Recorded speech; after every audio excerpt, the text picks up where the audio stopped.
जल के अंदर जो जल बछड़ियां जल विहार का आनंद ले रही हैं, उन्हें देख करके रेणुका की बुद्धि खराब हो गई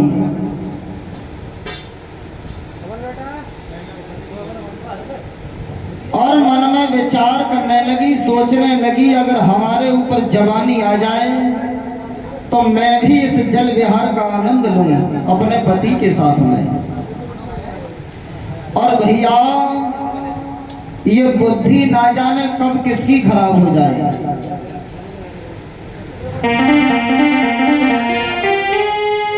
कि सोचने लगी देवी मन में, यदि हम पे जवानी आ जाती तो मैं भी अपने प्रीतम को इस तरह गले से लपटाती।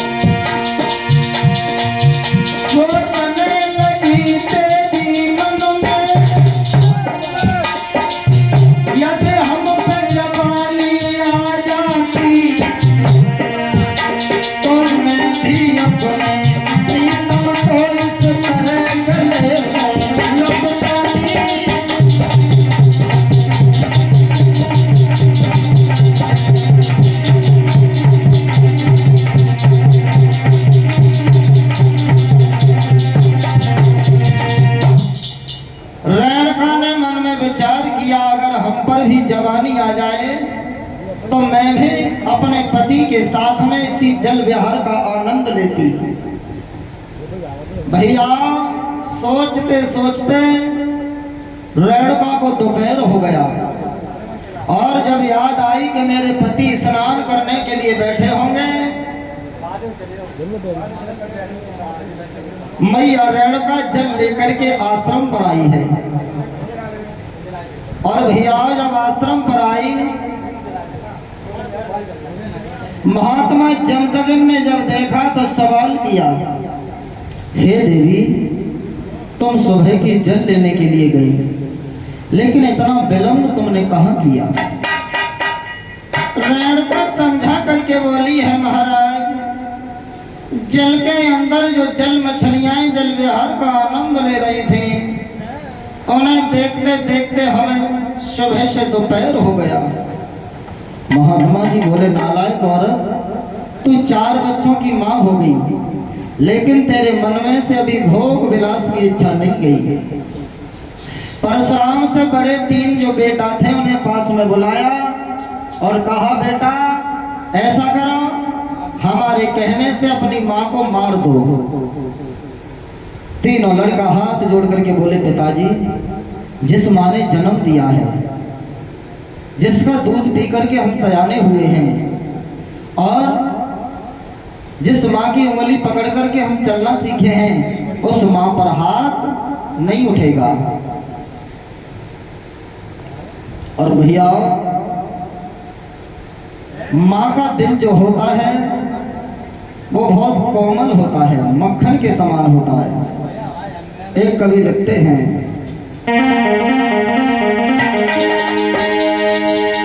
जिससे बढ़कर कोई से भी कोमल नहीं, और माँ के दिल जैसा दुनिया में कोई दिल नहीं। माँ के दिल जैसा दुनिया में कोई दिल नहीं।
माँ ने जन्म दिया है उस पर हाथ नहीं उठेगा।